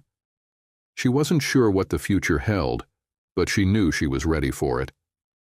A week later, Clara received a letter in the mail. The envelope was unmarked, but she recognized Ethan's handwriting immediately. She opened it carefully, her hands steady as she unfolded the single sheet of paper. "Dear Clara, I don't know if this will reach you, or if you even want to read it, but I felt it was important to say these things. Stepping down from Lawson Global has been the hardest decision of my life, but it was also the right one. For too long, I let my ambition consume me, and I lost sight of the things that truly mattered. Things like you, Emily, and the life we built together. I've spent the past weeks reflecting, not just on my mistakes, but on the man I want to become. I know I can't undo the pain I've caused, but I'm determined to be better. Not just for you or Emily, but for myself. Whether or not you let me back into your life, I will carry the lessons you've taught me forward. Thank you for showing me what strength and grace look like. I'll spend the rest of my days trying to live up to that example."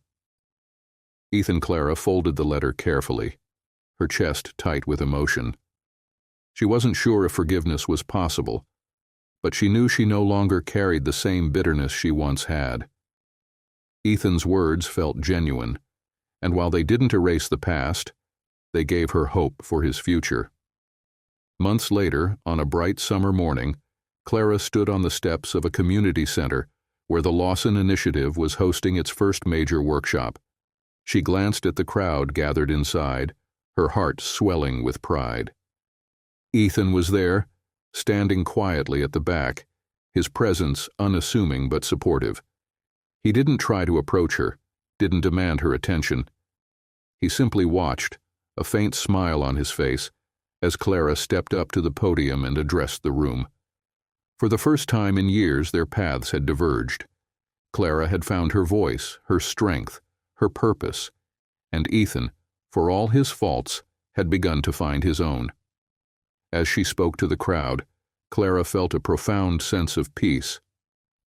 Life was messy, unpredictable, and often painful, but it was also beautiful, filled with second chances and new beginnings. And this, her voice, her strength, her future, was the life she had chosen.